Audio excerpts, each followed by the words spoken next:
ونصلي ونسلم على رسوله الكريم أما بعد أعوذ بالله من الشيطان الرجيم بسم الله الرحمن الرحيم يا أيها الذين آمنوا أنفقوا من طيبات ما كسبتم ومما أخرجنا لكم من الأرض صدق اللہ مولانا العظیم۔ معزز حاضرین، آج موضوع پر سلسلہ وار خطبات کا آخری خطبہ ہے۔ انشاءاللہ تعالی ہم اگلے جمعۃ المبارک سے کسی نئے موضوع کا آغاز کریں گے، اس لیے آج کی گفتگو زکوٰۃ و صدقات کی ادائیگی کے آداب اور مسائل سے متعلق ہوگی، اور کچھ روشنی عشر کے موضوع پر بھی ڈالی جائے گی۔ قرآن حکیم کی وہ آیہ کریمہ جو میں نے ابتدا ہی میں تلاوت کی ہے، اس میں باری تعالیٰ ارشاد فرماتے ہیں کہ اے ایمان والو، جو کچھ پاک رزق تم کماتے ہو اس میں سے خرچ کرو خدا کی راہ میں، اور جو روزی ہم تمہارے لیے زمین کے سینے میں سے نکالتے ہیں اس میں سے بھی خرچ کرو۔ گویا اس آیہ کریمہ میں دو چیزوں کا ذکر کیا جا رہا ہے۔ انفقوا من طیبات ما کسبتم، جو مال و دولت تم جن جن ذرائع سے بھی خود کماتے ہو، صنعت ہے تمہارے پاس، حرفت ہے، تجارت ہے، کاروبار کی جو بھی صورت موجود ہے، ان ذرائع سے جو کچھ تم کماتے ہو تم پہ فرض ہے کہ اس میں سے اللہ کا حصہ اس کی راہ میں نکالو۔ وَمِمَّا أَخْرَجْنَا لَكُم مِّنَ الْأَرْضِ، اور پھر خدا کی راہ میں خرچ کرنے کا یہ حکم اس زراعت پر، ان فصلوں پر اور اس ساری پیداوار پر بھی ہے جو زمین سے اگتی۔ اگر اس آیہ قرآنی کا بنظر غائر جائزہ لیا جائے تو پتہ چلتا ہے کہ آیہ کریمہ کا پہلا حصہ زکوٰۃ سے متعلق ہے اور دوسرا حصہ عشر سے متعلق ہے۔ گویا قرآن ایک ہی آیت میں زکوٰۃ اور عشر دونوں چیزوں کی ادائیگی کا حکم صادر فرما رہا ہے، اور حقیقت یہ ہے کہ عشر بھی فی الواقع زکوٰۃ ہی کا نام ہے۔ وہ زکوٰۃ جو زرعی پیداوار پر ہوتی اس کو اصطلاح شرع میں عشر کہا جاتا ہے۔ عشر زکوٰۃ سے جدا کوئی چیز نہیں ہے، بس اصطلاحاً زرعی پیداوار کے علاوہ جو اموال تجارت ہیں اور ان کا مقرر حصہ 2.5% کے حساب سے ہم جو ادا کرتے ہیں اس کو عرف عام میں زکوٰۃ کہہ دیا جاتا ہے، اور 10واں حصہ یا 20واں حصہ زرعی پیداوار کا جو ہم ادا کرتے ہیں اس کو اصطلاحاً یا عرف عام میں عشر کہا جاتا ہے، ورنہ عشر کا حکم زکوٰۃ سے کوئی جدا اور علیحدہ حکم نہیں ہے۔ زرعی پیداوار ہی کی زکوٰۃ کو عشر کا نام دیتے۔ اس لیے جس کسی نے یہ سوال کیا ہے کہ اگر زرعی پیداوار کا عشر شریعت کے حق کے مطابق سارا کا سارا ادا کر دیا جائے اور اس کے بعد کچھ رقم بچ جائے تو کیا اس پر بھی زکوٰۃ ہوگی یا نہ ہوگی؟ تو یہ بات میں نے ابتدا میں ہی واضح کر دی کہ زرعی پیداوار پر جو زکوٰۃ آپ پر عائد ہوتی تھی وہی آپ نے عشر کی صورت میں ادا کی اور ادا کرنی ہے۔ اگر آپ کی زمینیں بارانی ہیں، اور بارانی سے مراد وہ زمین ہے جو بارش سے سیراب ہوتی ہو، جو چشموں سے سیراب ہوتی ہو، یا عہد رسالت مآب اور ابتدائی دور اسلام میں وہ زمینیں جو ندی نالوں سے سیراب ہوتی تھی وہ بھی بارانی کے زمرے میں آتی تھی، کیونکہ اس وقت نہری پانی پر لگان نہیں ہوتا تھا، ندی نالے بھی بارشوں سے چشموں سے چلتے تھے تو وہ پانی بھی مفت آتا تھا۔ تو گویا وہ زمینیں جن کی سیرابی قدرتی ذرائع سے ہوتی ہو مفت ہوتی ہو، جس پر زمیندار کا خرچ نہ ہوتا ہو پانی پر، ان کو بارانی زمینیں کہا جاتا ہے۔ اور آج کے دور میں آپ کی نہری زمینیں بارانی زمینیں کے زمرے میں تصور نہیں کی جائیں گی، بلکہ چاہی زمین تصور کی جائے گی، کیونکہ آج نہری پانی قیمتاً ملتا ہے، تو گویا وہ کنویں اور ٹیوب ویل کے پانی کے زمرے میں ان کا شمار ہوگا۔ تو جو زمینیں آپ پیسہ خرچ کر کے کنواں، ٹیوب ویل یا نہروں سے پانی لے کر سیراب کرتے ہیں، وہ چاہی زمینوں کے زمرے میں آتی ہیں۔ لہذا بارانی زمینیں جو قدرتی ذرائع سے سیراب ہوں، ان کی تمام فصلوں پر جو زکوٰۃ ہوگی وہ ہوگی 10واں حصہ، یعنی 100 میں سے 10 روپے، اور وہ زیادہ اس لیے ہے کہ آپ کا پانی پر خرچ نہیں ہو رہا، اور جو چاہی زمینیں ہیں آپ خرچ کر کے پانی سے زمین کو سیراب کر رہے ہیں، اس کی جتنی فصلیں ہوں گی ان پر جو زکوٰۃ ہوگی وہ ہوگا 100 میں سے 5، یعنی 20واں حصہ۔ تو چاہی زمین کی ہر فصل پر زکوٰۃ 5% ہے، اور بارانی زمین کی ہر فصل پر زکوٰۃ 10% ہے۔ تو چونکہ عربی میں 10ویں حصے کو عشر کہتے ہیں، 10ویں حصے کو عشر کہتے ہیں، اور زرعی پیداوار کی زمین کی جو زکوٰۃ ہے وہ چونکہ 2.5% کے حساب سے نہیں ہے، بلکہ 10% یا 10% کے نصف کے اعتبار سے ہے، اس لیے اس زکوٰۃ کو عشر کا نام دے دیا جاتا ہے، ورنہ ہے فی الحقیقت وہ بھی زکوٰۃ۔ اور ایک مرتبہ زکوٰۃ اگر کسی مال سے ادا ہو چکے تو پھر دوبارہ اسی مال پر تو زکوٰۃ نہیں ہوتی نا۔ اس لیے جب آپ اپنی زرعی پیداوار کا عشر ادا کر چکے تو اس عشر کی ادائیگی کے بعد اس مال پر کوئی زکوٰۃ نئے طور پہ نہیں ہوگی۔ اور اسی سوال کے جواب ہی کے ضمن میں یہ واضح کرتا چلوں کہ زرعی پیداوار کی ہر فصل پہ زکوٰۃ ہوتی ہے، اس کا ہولان ہول سال گزرنا یا مدت کا تعین نہیں ہوتا۔ جب بھی آپ کی کوئی فصل پکتی ہے، وہ اجناس میں سے ہو، اجناس سے خوردنی ہو یا چارہ ہو، مما اخرجنا لکم من الارض، جو پیداوار بھی زمین سے اگتی ہے اور آپ اسے بیچ سکتے ہیں اور بیچتے ہیں اور کماتے ہیں، اسی زرعی پیداوار پہ عشر ہوتا ہے۔ اور یہ عشر کب ہوتا ہے؟ قرآن حکیم ہی کے حوالے سے عرض کرتا چلوں، اس لیے کہ بعض لوگ یہ گمان کرتے ہیں کہ عشر کا کوئی حکم قرآن میں نہیں آیا۔ یہ عام طور پہ تاثر پایا جاتا ہے۔ ایک تاثر یہ ہے کہ عشر کا حکم قرآن سے ثابت نہیں ہے، اور ایک تاثر عام طور پہ ذہنوں میں یہ ہے کہ عشر کا کوئی تصور حضور کے زمانے میں نہیں تھا، یہ بعد کے لوگوں کی پیداوار ہے۔ یہ دوسرا سوال بھی مجھ سے پچھلے جمعہ کے بعد کسی دوست نے کیا تھا۔ تو یہ دونوں غلط فہمی پر مبنی تصور ہیں۔ عشر کا حکم قرآن سے ثابت ہے، جس طرح ابھی میں نے قرآن حکیم کیا ہے، آتو حقہ یوم حصادہ، کہ جس دن بھی فصل کاٹو تو فصل کاٹنے کے دن سے ہی، بلکہ فصل کاٹنے کے دن میں ہی اس فصل کا حق جو ہے زکوٰۃ اور عشر کا وہ ادا کر دو۔ تو عشر زکوٰۃ کی طرح سال گزرنے کے بعد نہیں ہوتا، بلکہ ہر فصل کی کٹوتی پر ہوتا ہے۔ جو ہی آپ کی فصل پکتی ہے اور آپ اپنی فصل کو کاٹتے تو فصل کے کاٹنے سے ہی عشر آپ پر واجب ہو جاتا ہے، یہ اس کی زکوٰۃ ہے۔ اور جب تک آپ اس زرعی پیداوار کا عشر یعنی مقررہ زکوٰۃ ادا نہیں کر دیتے، اس وقت تک اس کی کمائی کھانا آپ کے لیے حرام ہے۔ اب وہ عشر آپ خود بھی ادا کر سکتے ہیں، اور اگر اسلامی ریاست کی حکومت اس کی وصولی کا بندوبست کرے تو یہ اس کو بھی حق حاصل ہے۔ اس خیال میں مبتلا نہ ہوا کریں کہ بینکوں سے اگر ہماری زکوٰۃ حکومت کاٹتی ہے، یہ عشر ہم سے وصول کرتی ہے،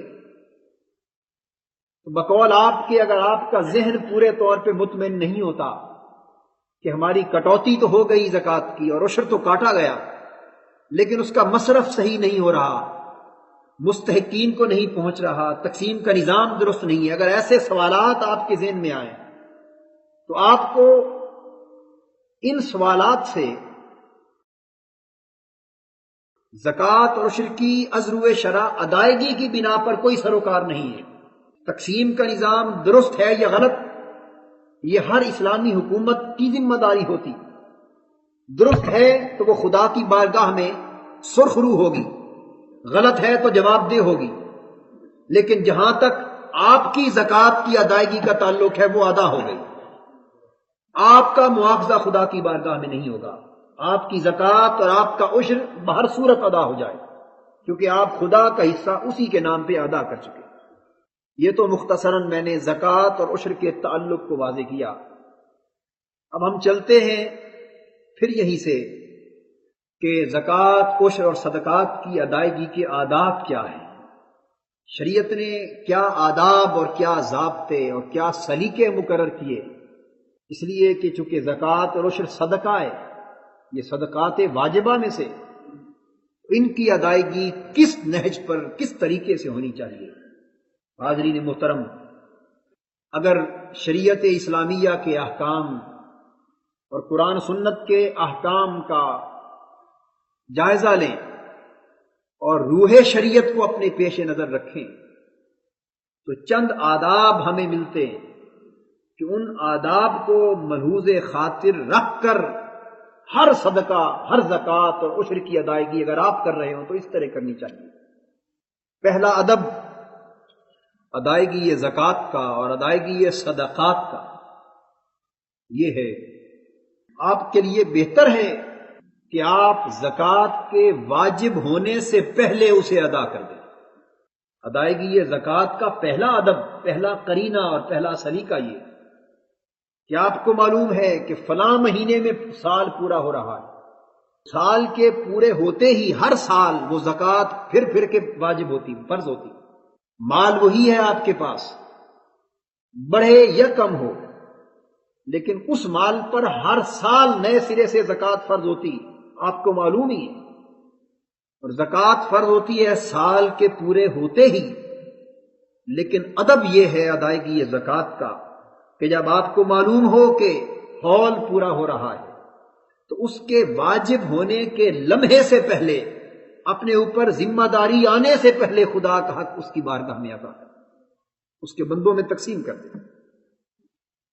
تو وقت وجوب زکوٰۃ سے پہلے زکوٰۃ کو نکالنا یہ افضل عمل ہے اور اللہ کی بارگاہ میں اس کی رضامندی اور بڑے اجر کا باعث ہے۔ یہ پابندی نہیں، ورنہ آپ چاہیں تو یہ بھی کر سکتے ہیں کہ جب زکوٰۃ آپ پر واجب اور فرض ہو گئی، آپ نے اپنا حساب کرنے کے بعد کہ میرے کل اموال تجارت پر اتنی زکوٰۃ بنتی، آپ نے نکال لی، تو ضروری نہیں کہ اسے اسی ایک ہی مہینے میں اس کی ادائیگی ختم کر دی جائے۔ یہ فرض نہیں ہے کہ آپ چاہیں کہ رجب ہی میں، معمول ہے چونکہ رجب میں حساب کرنے کا، کہ رجب ہی میں اس کی ادائیگی ختم ہونی چاہیے، نہیں، آپ ادائیگی اس سے پہلے پیچھے سال بھر کر سکتے ہیں، پورا سال کرتے چلے جائیں، اس کی بھی اجازت ہے۔ جہاں جہاں مستحق جو جو بہتر جگہ ملے اسے مصرف میں لاتے چلے آئیے، آپ سال بھر زکوٰۃ کی ادائیگی کر سکتے ہیں۔ یہاں تک کہ حضرت عباس رضی اللہ تعالیٰ عنہ کی نسبت نبی اکرم صلی اللہ علیہ وسلم کا ایک ارشاد اور حدیث منقول ہے، اس کی بنا پر عرض کر رہا ہوں کہ اگر آپ چاہیں تو اگلے سال کی بھی زکوٰۃ پیشگی 2 سالوں کی اکٹھی بھی دے سکتے ہیں۔ کچھ ایسے اچھے مصارف آپ کو نظر آ گئے، یا آپ کے پاس کسی سال دولت کی اتنی ریل پیل تھی، ایسے مستحق لوگ آپ کو دکھائی دیے کہ آپ نے چاہا کہ میں زیادہ سے زیادہ مال خدا کی راہ میں خرچ کروں، تو بہتر یہ ہے کہ زکوٰۃ ادا کر کے اس کے علاوہ بقیہ میں سے دیں، یہ خدا کو زیادہ پسندیدہ ہے۔ زکوٰۃ کے علاوہ مال میں سے دیں، کیونکہ ان فی المال لحقا سوی الزکوٰۃ، مال میں صرف زکوٰۃ ہی کا حق نہیں بلکہ زکوٰۃ کے علاوہ بھی بہت کچھ حق ہوتا ہے۔ یہاں تک کہ آپ کے گھر اگر دودھ والا جانور ہے، بھینس ہے، گائے ہے، تو کئی مرتبہ کئی مواقع زندگی میں ایسے آتے ہو کہ نبی اکرم صلی اللہ علیہ وسلم نے فرمایا کہ دوسروں کا حق آپ کے دودھ والے جانور کے دودھ میں بھی کبھی ہو جاتا ہے، اور کسی کو ضرورت پڑے تو آپ اپنے دودھ والا جانور دودھ پینے کے لیے بھی کسی کو دے سکتے ہیں، یہ بھی حق ہے۔ اگر آپ ایسا نہ کریں گے تو کبھی کبھی یہ معاون کے زمرے میں چلا جاتا ہے، یعنی اللہ رب العزت کی بارگاہ سے پھر اس چیز کو دین کے خلاف سازش، کفر، منافقت، ریاکاری اور گناہ تصور کیا جاتا ہے۔ آپ کے استعمال کے بستر ہیں، کسی کو بستر کی ضرورت پڑ گئی اور آپ نے وہ نہ دیا، اس کو روک لیا، تو آپ کی ساری نمازوں کے ضیاع کا بھی باعث بن سکتا ہے کہ یہ عمل۔ اس لیے کہ فلسفہ دین کا یہ ہے کہ خدا کی ذات کو آپ کے سجدوں کی حاجت نہیں ہے، آپ کے رکوع، آپ کے قیام کا حاجت مند نہیں ہے خدا، وہ ذات بے نیاز ہے، وہ سخی ہے، بے نیاز ہے، جواد ہے، ہر حاجت مندی سے ماورا ہے۔ آپ کو جو اپنی عبادت اور نماز، روزے، حج، زکوٰۃ کا وہ ذات حکم دیتی ہے، تو اس لیے کہ آپ کو سلیقہ پیدا ہو کہ کس طرح آپ نے اپنے رب کو راضی کرنا ہے۔ اور اگر آپ کا رب اپنی مخلوق کو راضی کرنے سے راضی ہوتا ہو تو آپ رب کو راضی کرتے پھریں اس کی مخلوق کو ناراض کر کے، تو یہ کیا راضی کرنا ہوا خدا کو؟ اس لیے حضور نے فرمایا الخلق کلہم عیال اللہ احبہم الیہ انفعہم، ساری کی ساری مخلوق خدا کا کنبہ ہے، اور خدا کو سب سے زیادہ محبت اپنے اس بندے سے ہوتی ہے جو اس کے کنبے والوں سے محبت کرتا ہے اور انہیں فائدہ پہنچاتا ہے۔ تو خدا کی مخلوق سے جتنی بھی بھلائی کی جائے وہ کم ہے، کیونکہ خدا کی مخلوق سے بھلائی کا معنی خدا کو راضی کرنا ہے، اسے خوش کرنا ہے۔ اور خدا کی رضا کوئی لمحہ، کوئی درجہ، کوئی حد ایسی نہیں آتی جہاں وہ ایکسیس ہو جائے، جہاں کہا جائے کہ اب خدا بہت راضی ہو گیا۔ خدا جتنا بھی راضی ہو اتنا کم ہے۔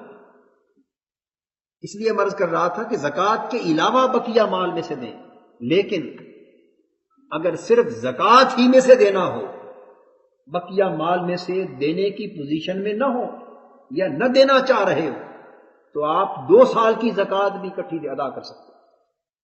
تو پہلا ادب میں یہ عرض کر رہا تھا کہ زکوٰۃ کے وجوب سے پہلے اگر زکوٰۃ ادا کر دیں تو یہ خدا کی زیادہ رضامندی کا باعث ہے۔ اور دوسرا قرینہ اور دوسرا ادب زکوٰۃ و صدقات کی ادائیگی کا یہ ہے کہ اسے اس طرح حقداروں کو دیں کہ آپ کا دایاں ہاتھ دے رہا ہو تو بائیں کو خبر نہ ہو، اتنا اخفاء ہو، اتنے پوشیدہ طریق پر دیں، رات کے دھندلکوں میں یا دن میں اس طرح چھپ کر دیں کہ کسی غیر کو تو درکنار آپ ہی کے بائیں ہاتھ کو خبر نہ ہو، کسی دوسرے کان اور آنکھ کو پتہ تک نہ چلنے پائے کہ آپ نے کسی کی مدد کی اور کسی نے آپ سے مدد لی۔ یہ اخفاء، یہ زکوٰۃ اور صدقات کی اور کسی کی مدد کرنے میں یہ جو اخفاء کا اسلوب ہے، یہ خدا کو بہت پسند ہے۔ اللہ رب العزت نے ارشاد فرمایا الذین ينفقون اموالهم باللیل والنہار سرا وعلانیہ فلہم اجرہم عند ربہم، وہ لوگ خدا کو کتنے عزیز ہیں جو اپنے مال و دولت خدا کی راہ میں خرچ کرتے ہیں، رات کے اندھیروں میں چھپ چھپ کر، تاکہ کوئی انہیں غریبوں کو مال دیتے ہوئے بھی دیکھ نہ پائے، اس طرح مدد کریں کہ کسی کو یہ بھی خبر نہ ہو کہ یہ بھی کسی غریب کی مدد کرتا ہوگا۔ اس لیے کہ یہ عمل تو آپ اپنے رب کی خاطر کر رہے ہیں، کسی غیر کی خاطر تو نہیں کر رہے۔ جو اخفاء روزے میں ہے وہی اخفاء انفاق میں بھی ہونا چاہیے۔ اس لیے حضور نے فرمایا روزے کے بارے میں الصوم لی وانا اجزی بہ، کہ روزہ صرف میرے لیے ہے اور میں ہی اس کی جزا دیتا ہوں۔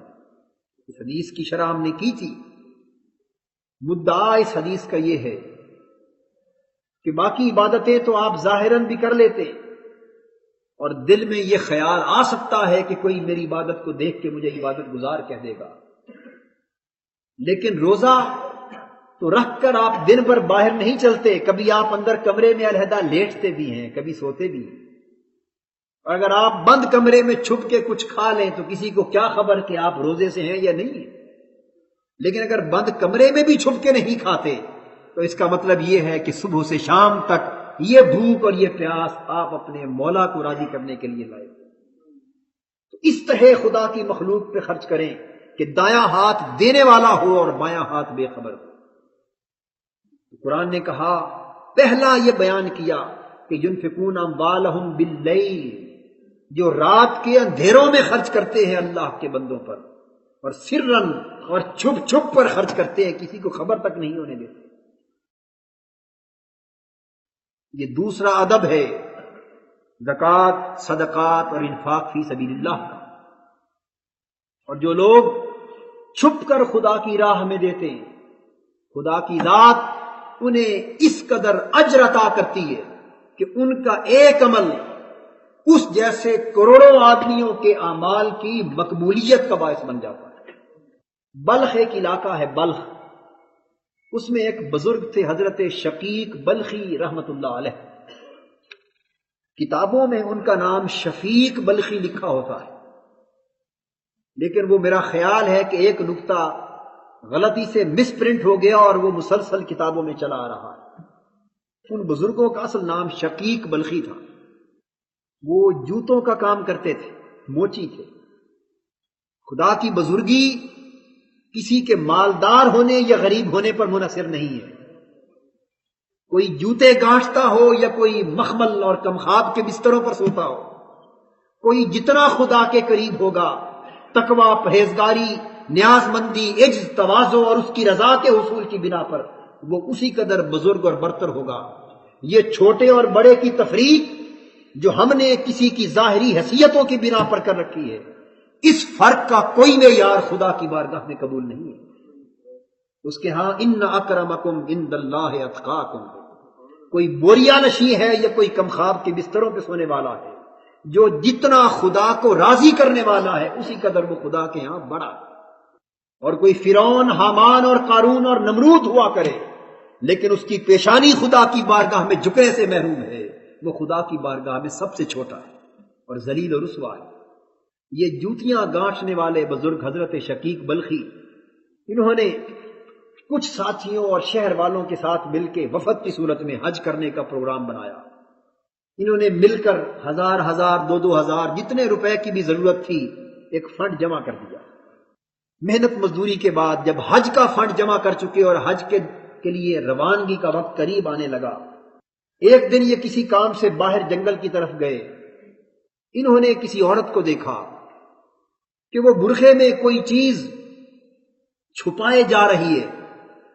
انہیں تشویش لاحق ہوئی کہ کیا ماجرا ہے۔ دور سے اس کا تعاقب کرتے رہے۔ وہ عورت دائیں بائیں جھانک کر اس خیال سے کہ اب کوئی نہیں دیکھ رہا، ایک مردار پڑا ہوا تھا جنگل میں، مردہ جانور کسی کا مر گیا، اس نے جنگل میں پھینک دیا۔ اس نے چھری نکالی اور اس کا ایک بازو یا ایک ٹانگ کاٹی اور برقعے میں چھپا کر اپنے گھر لے آئی۔ حضرت شقیق بلخی اس کا پیچھا کرتے رہے کہ یہ ماجرا کیا۔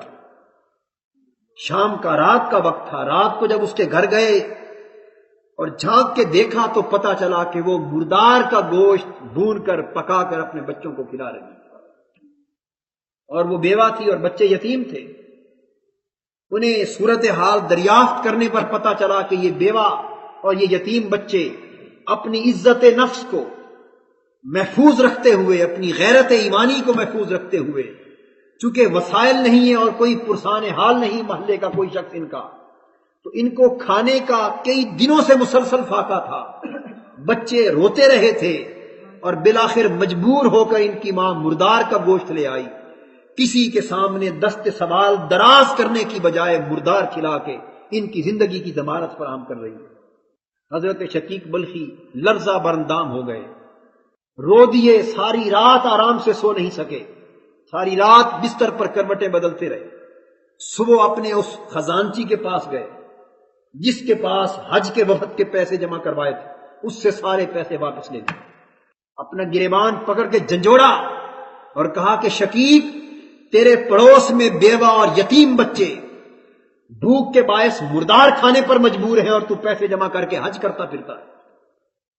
ایسا حج خدا کی بارگاہ میں کب قبول ہوگا؟ وہ رات کو سارے پیسے حج کے واپس لائے اور اس بیوہ کو اور ان یتیم بچوں کو رات کے اندھیرے میں جا کے دے دیے، اور یہ تک نہ بتایا کہ میں کون ہوں، اور حج کا پروگرام کینسل کر دیا۔ لوگوں نے کہا کہ روانگی کے وقت کہ چلو، اس نے کہا کہ میرے پاس تو پیسے نہیں، کسی ضرورت میں نے لگا دیے، میں نہیں جا سکتا۔ لوگوں نے تانا زنی کی کہ چمڑا خرید لیا ہوگا، جوتے خرید لیے ہوں گے، کاروبار بڑھانے کے لیے پیسے صرف کر لیے ہوں گے۔ کسی نے کہا کہ بدبخت تھا، اسے خدا کی بارگاہ میں حاضری نصیب ہی نہ تھی۔ نصیب والے اور بختوں والے جاتے ہیں خدا اور اس کے رسول کی بارگاہ میں، یہ کب جانے والا تھا؟ کسی نے کہا ہمیں پہلے ہی معلوم تھا کہ یہ آگے نہیں پہنچنے والا۔ الحاصل قیاس لوگ تانا زنی کرتے رہے اور یہ مسکرا مسکرا کر تانے سنتے رہے۔ وہ لوگ حج پہ چلے گئے، حج ہو گیا، شقیق بلخی حج پہ نہ جا سکے۔ حج کے بعد ایک بزرگ، ایک ولی اللہ کعبے کے حرم میں لیٹے تھے۔ لیٹے ہوئے انہوں نے خواب میں دیکھا کہ دو فرشتے آپس میں گفتگو کر رہے ہیں۔ ایک فرشتے نے دوسرے فرشتے سے پوچھا کہ اس سال کتنے لوگوں نے حج کیا؟ اس فرشتے نے کہا کہ کوئی 9-10 لاکھ افراد کے قریب اس سال لوگوں نے حج کیا ہے۔ پھر اس فرشتے نے سوال کیا کہ 9-10 لاکھ افراد میں سے کتنے لوگوں کا حج قبول ہوا؟ دوسرے فرشتے نے جواب دیا کہ سارے کے سارے لوگ، 9-10 لاکھ افراد، ساروں کا حج خدا نے قبول کر لیا۔ اس فرشتے نے پوچھا کہ ماجرا کیا ہے، ایسا کیوں ہوا؟ دوسرے فرشتے نے جواب دیا کہ بلخ کے ایک بزرگ ہیں شقیق، جوتیاں گانٹھنے والے، وہ حج پہ نہیں آ سکے، لیکن خدا نے گھر بیٹھے انہیں حج کا وہ اجر عطا کیا ہے کہ ان کے حج کے تصدق سے 9 لاکھ افراد کا حج قبول کر لیا۔ وہ فرشتہ کہنے لگا کہ اللہ کا اتنا برگزیدہ بزرگ ہے۔ بس اتنی بات سن کر اس بزرگ کی آنکھ کھل گئی۔ انہوں نے جوتے پہنے اور اس بزرگ کی زیارت کے لیے بلخ پہنچے۔ شہر میں آ کر پوچھا کہ حضرت شقیق بہت بڑے بزرگ ہیں، وہ کہاں ہیں؟ میں ان کی زیارت کرنا چاہتا ہوں۔ لوگ ہنس دیے، بھئی وہ بزرگ کہاں ہے، وہ تو ٹھگ ہے، وہ تو بدبخت ہے، اسے تو حج کی سعادت بھی نصیب نہیں ہو سکی۔ انہوں نے کہا کہ بس جسے حج کی سعادت نہیں میسر آئی، میں اسی کی زیارت کرنا چاہتا ہوں۔ بالآخر وہ ان کی خدمت میں گئے، انہیں خوشخبری سنائی اور وہ رو کر خدا کی بارگاہ میں سجدہ ریز ہو گئے۔ مولا، وہ ذات کتنی کریم، کتنی سخی اور کتنی جواد ہے۔ انما الاعمال بالنیات، حج کا عمل ظاہراً اپنے اتمام کو نہیں پہنچ سکا، لیکن ان کے اللہ کی مخلوق پر کیا ہوا، رات کے اندھیرے میں یہ خرچ کیا ہوا پیسہ نہ صرف ان کو بلکہ 9 لاکھ افراد کو حج مقبول کا اجر عطا کر دیا۔ تو مرض یہ کر رہا تھا کہ دوسرا ادب چھپ چھپ کے خدا کی راہ میں خرچ کرنا ہے، اور تیسرا ادب یہ ہے کہ اگر ظاہراً خرچ کرنے سے ریاکاری کا شائبہ ہوتا، ناموری کا ڈر ہو، تو چھپ کے خرچ کیا جائے، لیکن اگر دوسرے لوگوں کو بھی تحریص ملتی ہو، دوسرے لوگوں کو بھی انسینٹو ملتا ہو خدا کی راہ میں بڑھ چڑھ کرنے کا، تو ترغیب کا اگر شوق ہو اور ملتی ہو ترغیب، تو پھر بڑھ چڑھ کے علل اعلان بھی خرچ کیا جائے، اس لیے کہ آپ کی نیت اس سے تو خدا واقف ہے کہ آپ نے اگر برملا خرچ کیا، اس لیے کہ کچھ لوگ اس محفل میں ایسے بھی تھے جنہوں نے آپ کو خرچ کرتے دیکھ کر انسینٹو انہیں ملا، انہوں نے بھی بڑھ چڑھ کے خرچ کیا، تو بالواسطہ خدا کے دین کی مدد ہو گئی، خدا کی مخلوق کی مدد ہو گئی۔ اس لیے ارشاد فرمایا ينفقون اموالهم باللیل والنہار سرا وعلانیۃ، جو رات کے اندھیروں میں بھی خرچ کرتے ہیں اور دن کے اجالوں میں بھی خرچ کرتے ہیں، اور چھپ کر بھی خرچ کرتے ہیں اور ظاہراً برملا اعلان کر کے بھی خرچ کرتے ہیں۔ تو اعلانیہ خرچ کرنے کی بھی اجازت ہے، اور بلکہ حکم ہے اس صورت میں جب دوسروں کو ترغیب ملتی۔ حضور کے صحابہ چھپ چھپ کر بھی خرچ کرتے تھے اور برملا اعلانیہ بھی خرچ کرتے تھے، تو دونوں صورتیں صحابہ کی سنت سے ثابت۔ یہ جتنے واقعات، احادیث اور آثار میں پہلے خطبات میں صحابہ کرام کے حوالے سے عرض کر چکا ہوں، سیدنا عثمان غنی کا، سیدنا صدیق اکبر، سیدنا فاروق اعظم، وہ سب واقعات اس بات کی شہادت فراہم کرتے ہیں کہ حضور بھرے مجمع میں لوگوں سے خدا کی راہ میں خرچ کرنے کے لیے کہتے، اور صحابہ اٹھ اٹھ کر ہر ایک کے سامنے خدا کی راہ میں خرچ کرنے کا اعلان کرتے۔ اٹھ کر اعلان کر کے ہر ایک کے سامنے خرچ کرنا ہمیشہ ریاکاری کی وجہ سے نہیں ہوتا، بلکہ دوسروں کو انفاق فی سبیل اللہ کی ترغیب کی غرض سے بھی ہوتا ہے۔ اور پھر معلوم ہے آپ کو کہ اس کا اجر کیا ہے۔ اگر آپ نے صدق کے دل سے اعلانیہ خرچ کیا اور آپ کو دیکھ کر کسی اور کو ترغیب مل گئی خدا کی راہ میں خرچ کرنے کی، تو آپ کو اپنے انفاق کا تو ثواب ملا بھی تھا، دوسرے کے انفاق کا اس کے علاوہ آپ کو بھی ثواب ملتا ہے، تو آپ کا اجر خدا کی بارگاہ سے کئی گنا بڑھ گیا۔ واللہ خدا کی رحمت تو بہانے تراشتی ہے آپ کے اجر کو کئی کئی گنا بڑھانے کے لیے۔ اس کی بارگاہ میں بخل کا کوئی تصور نہیں ہے۔ یہ بخل اگر بدقسمتی سے کریکٹر ہے تو یہ اس انسان کا کریکٹر، یہ انسان ہے جو بخل سے کام لیتا ہے۔ خدا کی بارگاہ بخل کے تصور سے تو عملاً آشنا ہی نہیں۔ رحمت حق بہا نمی جوید بہا نمی جوید، خدا کی رحمت آپ کو بخشنے اور آپ کو آپ کے عمل سے بھی بڑھ کے اجر عطا کرنے کے لیے بہانے تلاش کرتی ہے، وہ اعمال کے ڈھیروں کو تلاش نہیں کرتی۔ ان اللہ لا ينظر الى اعمالکم ولا الى صورکم ولکن ينظر الى قلوبکم ونیاتکم، خدا کی ذات تمہارے اعمال کی ظاہری شکلوں کو اور تمہاری صورتوں کو نہیں دیکھتی، بلکہ اس کی نظر تمہارے دلوں پر اور دلوں میں چھپی ہوئی نیتوں پر ہوتی ہے۔ کتب علی نفسہ الرحمہ، اس ذات نے اپنی جان پر رحمت کو لازم کر رکھا ہے۔ وہ تو صرف اتنا دیکھتی ہے کہ میرا بندہ میری رحمت کی طلب کے لیے دامن پھیلائے تو صحیح میری بارگاہ میں، اور پھر دیکھے کہ میری رحمت کس طرح جھوم جھوم کے اس کا سہارا بنتی۔ تیسرا ادب یہ تھا کہ ترغیب خیر کے لیے بڑھ چڑھ کے اعلانیہ بھی صدقہ کیا جائے، خرچ کیا جائے۔ چوتھا ادب یہ ہے کہ خرچ کرتے وقت آدمی گنے نہیں، اس کا شمار نہ کرے کہ اتنے پیسے ہو گئے زکوٰۃ کے، لاکھوں روپے تک زکوٰۃ پہنچ گئی تو یہ لاکھوں روپے نکل جائیں گے تو میرا تو کاروبار متاثر ہو جائے گا، یا زکوٰۃ کے علاوہ خدا کی راہ میں دینے لگا ہے تو گنے نہیں، شمار نہ کرے گن گن کے کہ میں اتنے دے رہا ہوں، اتنے پیسے ہو گئے، نہیں۔ رسول پاک صلی اللہ علیہ وسلم نے فرمایا، لوگو خدا کی ذات تمہیں رزق دیتے ہوئے کبھی گنا نہیں کرتی، وہ رزق بے حساب عطا کرتی ہے، بغیر شمار کے عطا کرتی ہے۔ جب وہ رازق دیتے ہوئے تمہیں نہیں گنتا، وہ شمار نہیں کرتا، تو تم اس کے لیے دیتے ہوئے کیوں گنتے ہو، کیوں شمار کرتے ہو؟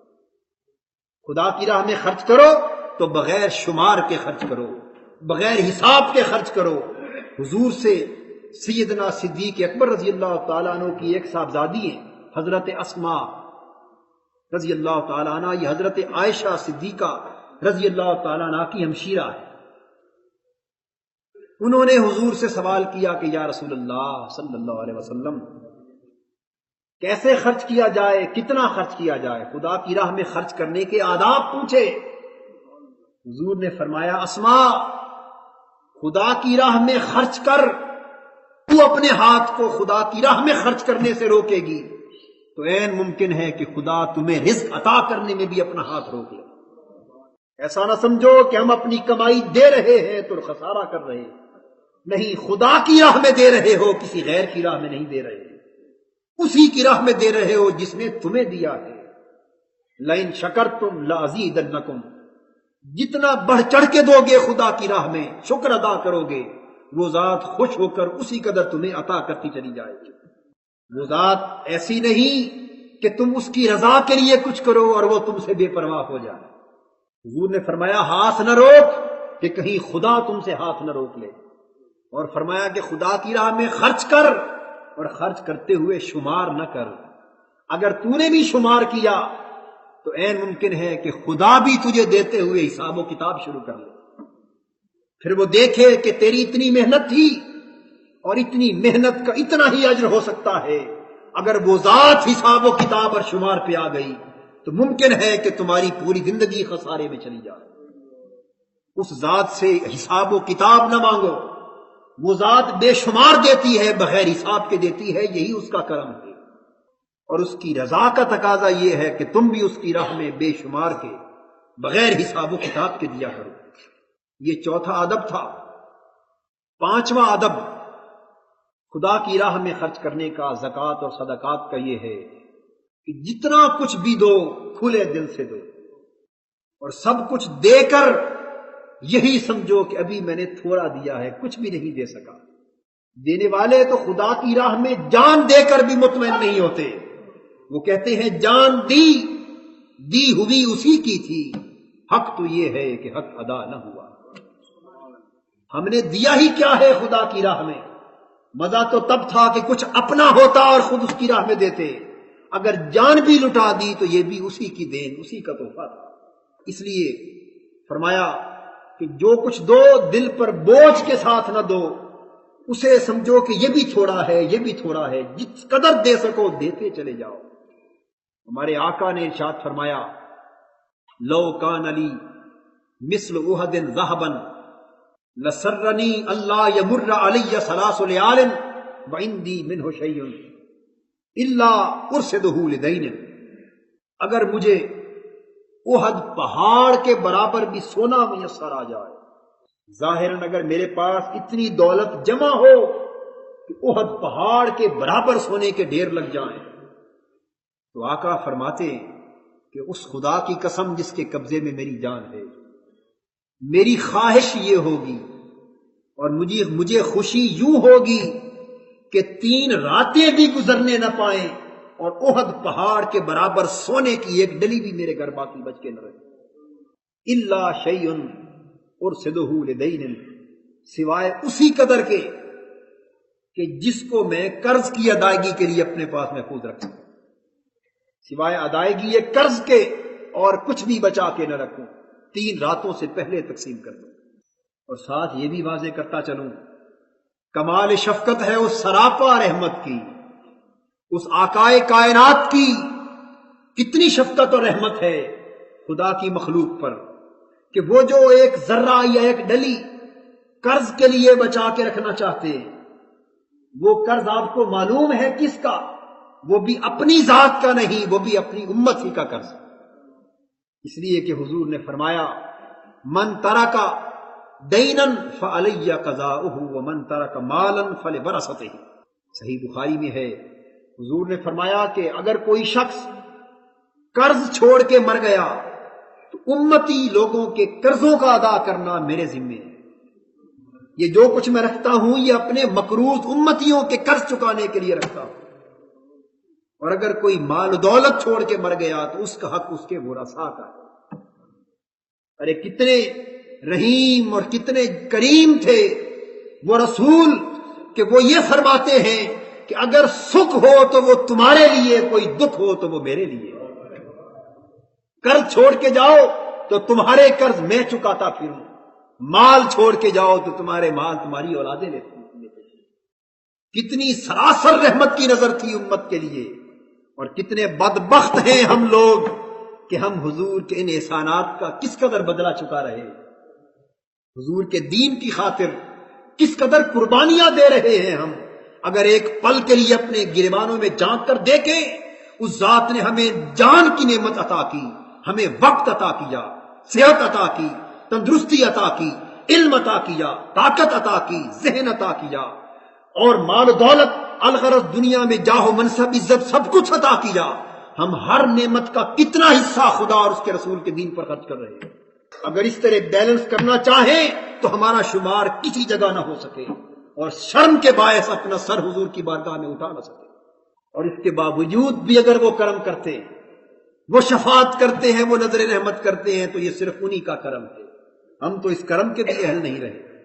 تو عرض کر رہا تھا کہ یہ چھٹا ادب یہ تھا کہ سب کو بہت کچھ دے کے بھی یہی خیال رہے کہ تھوڑا دیا۔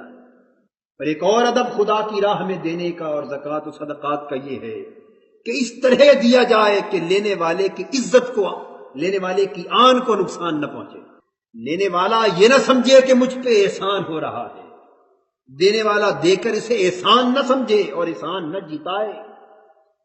اور میں حضور کے اس ارشاد کا اور قرآن کے اس حکم کا معنی یوں سمجھ پایا ہوں کہ عزت کو ٹھوکر نہ لگے کا معنی یہ ہے کہ لینے والا چل کے لینے کے لیے نہ آئے بلکہ دینے والا چل کے دینے کے لیے جائے. یہ ہے روح انفاق. لینے والے کو چل کے آنے کی حاجت نہ ہو، دینے والے دینے کے لیے چل چل کے پھرتے ہو. لینے والے کی تلاش کیا کرو، ایسا نہ ہو کہ لینے والے ٹھوکریں کھا کے تمہارے در پہ بے عزت اور خوار ہوتا پھرے. سبق سیکھو سیدنا فاروق اعظم کے عمل سے کہ وہ خلیفہ وقت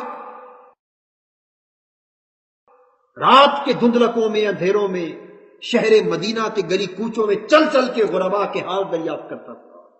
ایک رات ایک گھر سے بچوں کے رونے کی آواز آئی. آپ نے کان لگا کے سنا تو پتا چلا کہ اس گھر کے بچے کچھ دنوں سے فاقے میں، اور ان کی ماں بچوں سے کہہ رہی ہے بیٹو میں کیا کروں، یہ عمر کا کام تھا کہ وہ خلیفہ وقت ہے، اگر ہم حاجت مندی کا شکار ہیں تو یہ اس کا کام تھا کہ وہ خود دریافت کرتا چل کر کہ ہماری رعایا کس حال میں وقت بسر کر رہی ہے.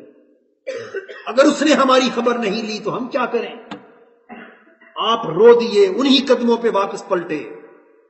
اناج، آٹا، کھانا پینا سارا سامان بوری میں لاد کر اپنی پشت پہ رکھا اور اپنے غلام سے کہا کہ بیٹے تو ایک درہ اٹھا لے، میں سامان کی بوری لاد کر رات کے اندھیرے میں چلتا ہوں اور تو اس مائی کے گھر تک پہنچتے پہنچتے دروں سے مجھے سزا دیتا جا.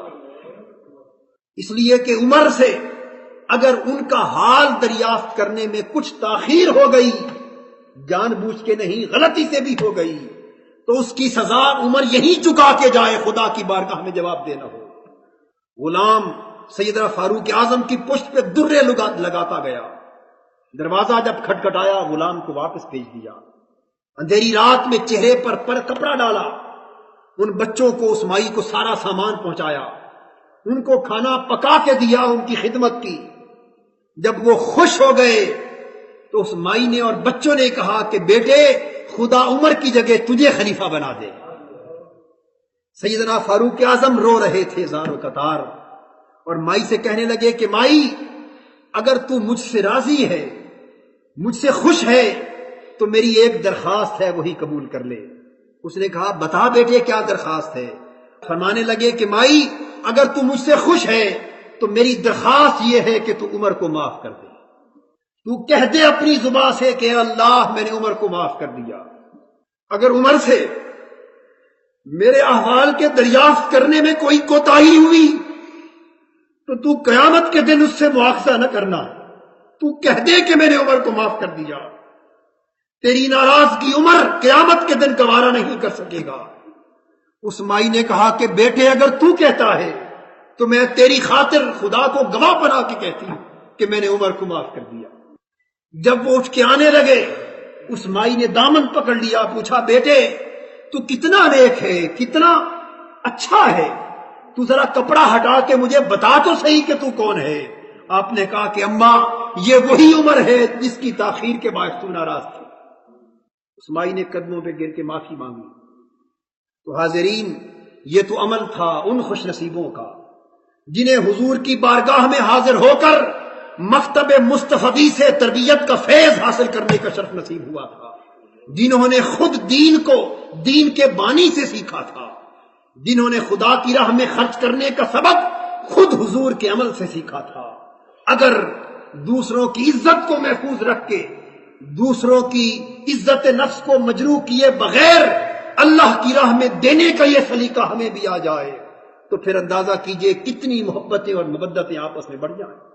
یہ سبق ہر ایک کے لیے ہے، ہر دینے والے کے لیے ہے، لیکن خصوصاً ان لوگوں کے لیے جن کو اس وقت زکوٰۃ کی وصولی، زکوٰۃ کی تقسیم اور زکوٰۃ کمیٹی کا ممبر یا چیئرمین کسی کی بھی سطح کا ذمہ دار ہونے کے باعث لوگوں میں زکوٰۃ اور صدقات تقسیم کرنے کی ذمہ داری سونپی گئی ہے. خدا کے بندو سیدنا فاروق اعظم رضی اللہ تعالیٰ عنہ کے عمل کو مشعل راہ بناؤ. یہ اس وقت کے حکمرانوں کے ذمے تو نہیں ہو سکتا وقت کی پیچیدگیوں کے باعث کہ وہ پورے ملک کے گلی کوچے میں چل چل کے احوال دریافت کرے. اگر وہ بھی اپنی حد تک ایسا کر سکیں تو یہ ان کی خوش نصیبی ہے، لیکن کم از کم یہ ذمہ داری ان کی طرف سے ان لوگوں کے سپرد ہوتی ہے جن کو زکوٰۃ کی تحصیل، تفویض اور تقسیم کا فریضہ سونپا گیا۔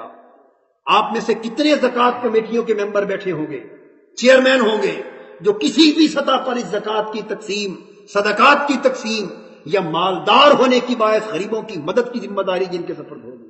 تو یہ اصول ذہن میں رکھ لیجئے، ذری سبق سمجھیے کہ ایسا نہ کیجئے کہ بیوہ عورتیں، یتیم بچے اپنی بیٹیوں کو بیاہنے کے لیے اور اپنے کھانے پینے کے لیے چل چل کے ذلیل و رسوا ہو کے تمہارے پاس چکر لگاتی پھریں، بلکہ ایسے کیا کرو کہ راتوں کو چل چل کے محلوں میں، گلی کوچوں میں اپنے گرد و نواح کے لوگوں کی خبر لیا کرو۔